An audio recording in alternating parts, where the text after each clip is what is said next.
ముందుగా సనాతన ధర్మ కుటుంబీకులందరికీ కూడా శుభాభివందనాలు. ఈరోజు నేను మీతో చర్చించాలనుకున్న అంశం కార్తీక పౌర్ణమి సందర్భంగా అందరూ దర్శించేటువంటి శివాలయాల గురించి ఈరోజు మనం తెలుసుకుందాం. నిజానికి చెప్పాలంటే శివాలయం లేని గ్రామం ఉండదు. అయినా సరే ప్రసిద్ధ శివాలయాలను, జ్యోతిర్లింగ పుణ్యక్షేత్రాలను దర్శించి తీరాలని భక్తులు భావిస్తూ ఉంటారు. మరి అలాంటి కొన్ని శివక్షేత్రాలను కార్తీక మాసంలో, ముఖ్యంగా కార్తీక పౌర్ణమి నాడు సందర్శిస్తే అత్యంత శుభ ఫలితాలు కలుగుతాయి. ప్రథమం అమరారామం. గుంటూరు జిల్లాలోని అమరావతిలో ప్రధాన దైవం అమరలింగేశ్వర స్వామి. అమరేంద్ర ఇక్కడ శివలింగాన్ని ప్రతిష్ఠించినందున ఈ పేరు వచ్చింది. కృష్ణానది దక్షిణ ఒడ్డు ఉన్న బాల చాముండిక అమరలింగేశ్వర స్వామి వారి యొక్క భార్య. ఈ ఆలయం 2 అంతస్తులను కలిగి ఉన్న భారీ శివలింగానికి ప్రసిద్ధి చెందింది. రెండవ క్షేత్రం ద్రాక్షారామం.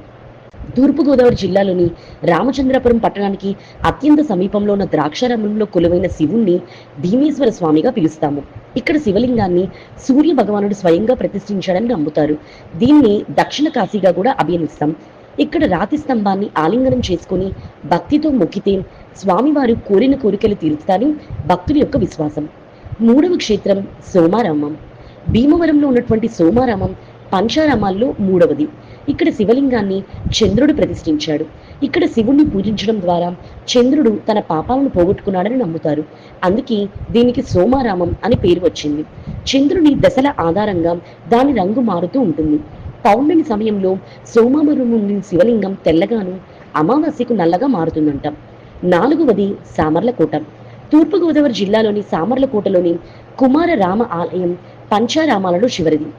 ఉడిని కుమార భీమేశ్వర స్వామిగా కొలుస్తారు. ఇక్కడ శివలింగాన్ని కార్తికేయుడు ప్రతిష్ఠించాడని చెప్తారు. పూర్తిగా సున్నపు రాయితో తయారు చేసిన ఇక్కడ శివలింగం దాదాపు 16 అడుగుల ఎత్తు ఉంటుంది. అలాగే ఈ ఆలయం 100 స్తంభాల మండపం, ప్రవేశ ద్వారం వద్ద ఉన్న ఏకశిలా నంది అత్యంత ప్రత్యేకం. ఐదవది కోటప్పకొండ. అత్యంత ప్రసిద్ధ శైవ దేవాలయాలలోని గుంటూరు జిల్లాలోని కోటప్పకొండ ఒకటి. 1587 అడుగుల ఎత్తులో ఉన్న ఒక కొండలో అత్యంత పురాతనమైన శివాలయం. శివుణ్ణి ఇక్కడ త్రికోటేశ్వర స్వామిగా పిలుస్తారు. ఇది నరసరావుపేటకి 15 కిలోమీటర్ల దూరంలో ఉంది. ఇక్కడ శివయ్యను త్రికూటేశ్వరుడుగా, త్రికుటాచలేశ్వరుడుగా, త్రికూటేశ్వరునిగా కొలుస్తారు. ఈ కోటప్పకొండను కాకుల వాల్ని కొండగా ప్రసిద్ధి చెందింది.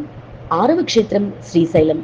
నంద్యాల జిల్లాలో కొలువైనటువంటి శ్రీశైలం దేవస్థానం 12 జ్యోతిర్లింగాల్లో కూడా ఒకటి. ఉమ్మడి కర్నూలు జిల్లా నుంచి 178 కిలోమీటర్ల దూరంలో ఉంది. హైదరాబాద్ నుంచి పాలమూరు జిల్లా నుంచి 229 కిలోమీటర్ల దూరంలో ఈ జ్యోతిర్లింగ క్షేత్రం కలదు. ఈ దేవాలయాన్ని 2వ శతాబ్దంలో నిర్మించారని చెప్తారు. ఈ క్షేత్రంలో పాతాళగంగ, శిఖరేశ్వర దేవాలయం, సాక్షి గణపతి దేవాలయం, పాలధార, పంచదార వంటి సందర్శనీయ ప్రదేశాలు కూడా కలవు. 7వ క్షేత్రం ఛాయా సోమేశ్వర స్వామి.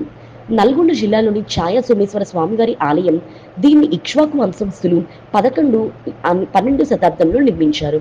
ఈ గుడిలోని శివలింగం ప్రతిరోజు శాశ్వతమైన నీడను కలిగి ఉంటుంది. అందుకే ఇక్కడ శివుడికి ఛాయ సోమేశ్వరుడని పేరు వచ్చింది. మరి 8వది రామప్ప దేవాలయం. తెలంగాణ రాష్ట్రంలోని ప్రపంచ వారసత్వ సంపద గుర్తింపు తెచ్చుకున్నటువంటి ముఖ్యమైన దేవాలయం. తెలంగాణలోని ములుగు జిల్లా పాలంపేట గ్రామంలో ఉన్నది. అత్యుత్తమైనటువంటి వాస్తు శిల్ప సంపదలతో 8వ శతాబ్దంలో నిర్మించిన ఆలయం ఈ రామప్ప దేవాలయం. రామప్ప గుడిగా పిలిచే రుద్రేశ్వర స్వామి వారి ఆలయం ఓరుగల్లు పరిపాలించినటువంటి కాకతీయ రాజులు నిర్మించారు. 9వ క్షేత్రం యాగంటి. కర్నూలు జిల్లాలోని ప్రముఖ శివాలయం యాగంటి 5వ శతాబ్దంలో నిర్మించారని ఈ ఆలయానికి పురాణాలు చెప్తున్నాయి. పార్వతీ పరమేశ్వరులు అర్ధనారీశ్వర రూపంలో ఒకే రాతితో చెక్కిన విగ్రహ రూపంలో దర్శనమివ్వడం ఇక్కడ ఆలయ ప్రత్యేకత. అంతేకాదు శివయ్యను లింగ రూపంలో కాకుండా విగ్రహ రూపంలో కొలువు తీరడం ఇక్కడ మరొక ప్రత్యేకత. అలాగే యాగంటి నంది ప్రతి ఏడాది కొంచెం కొంచెం పెరుగుతుందని భక్తుల విశ్వాసం. 10వ క్షేత్రం అలంపూర్ నవబ్రహ్మ. జోగులాంబ, గద్వాల్ జిల్లాలోని నవబ్రహ్మగా పిలిచే ఈ 9 దేవాలయాల శ్రేణిని చాళుక్యులు నిర్మించారు. పురాణాల ప్రకారం ఒకసారి బ్రహ్మ శివుని కోసం ఘోర తపస్సు చేస్తాడు. శివుడు అనుగ్రహించి ప్రపంచ సృష్టించడానికి కావలసిన శక్తులు బ్రహ్మకు ప్రసాదిస్తూ ఆశీర్వదిస్తాడు. అందువల్ల శివునికి బ్రహ్మేశ్వరుడు అని కూడా పిలుస్తారు. బ్రహ్మ ఉపసర్గ మొత్తం కుమార, అర్క, వీర, బాల, స్వర్గ, గరుడ, విశ్వ, పద్మ, తారక బ్రహ్మ అని 9 ఆలయాలు కలవు. 11వ ఆలయం సంగమేశ్వరుడు. కర్నూలు జిల్లాలోని 7 నదుల మధ్య కొలువై ఉన్నటువంటి సంగమేశ్వర ఆలయం ప్రత్యేకత అంతా ఇంత కాదు.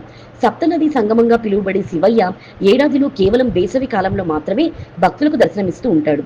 మిగిలిన వేళ అన్నిటి ఏళ్లనాడు ఆలయంలో ప్రతిష్ఠించిన దీపలింగం ఇప్పటికీ చెక్కు చెదరుగా ఉండడం స్వామివారి యొక్క ప్రత్యేకత. మరియు 12వ ఆలయం వేములవాడ రాజన్న. రాజన్న సిరిసిల్ల జిల్లాలో వేములవాడ దేవస్థానంలో కొలువైనటువంటి శివాలయ నిర్మాణం ఆధ్యాత్మిక పవిత్రత రెండింటికి ప్రసిద్ధి చెందింది. దక్షిణ కాశీగా కూడా పేరుంది. ఇక్కడ ధర్మగుండం జిల్లాలో తప్పనిసరిగా పవిత్ర స్నానం చేయాలని పెద్దలు చెప్తూ ఉంటారు. 13వది కీసర. లింగ స్వరూపుడైనటువంటి మహాశివుడు రాముని కోరిక మేరకు శ్రీ రామలింగేశ్వర స్వామిగా ఉద్భవించిన అపురూప శైవక్షేత్రమే కీసరగుట్ట. శ్రీ రామలింగేశ్వర స్వామివారి ఆలయం పశ్చిమ అభిముఖంగా ఉండటం ఇక్కడ విశేషం. ఇవి కొన్ని శివాలయాలు మాత్రమే. ఉభయ తెలుగు రాష్ట్రాల్లో మరెన్నో శివాలయాలు కలవు. పవిత్రమైనవిగా, భక్తుల కోరికలు తీర్చే కొంగు బంగారంగా వెలసిస్తూ ఉన్నాయి. మరి తెలుసుకున్నారు కదా ఉభయ తెలుగు రాష్ట్రాల్లో అత్యంత ప్రసిద్ధిగాంచినటువంటి శైవ క్షేత్రాల గురించి. కార్తీక మాసంలో అందరూ కూడా శివాలయాన్ని దర్శించి పుణ్య ఫలితాలను పొందవలసిందిగా మనవి. ఈ వీడియో చూసిన మీ అందరికీ కూడా కృతజ్ఞత.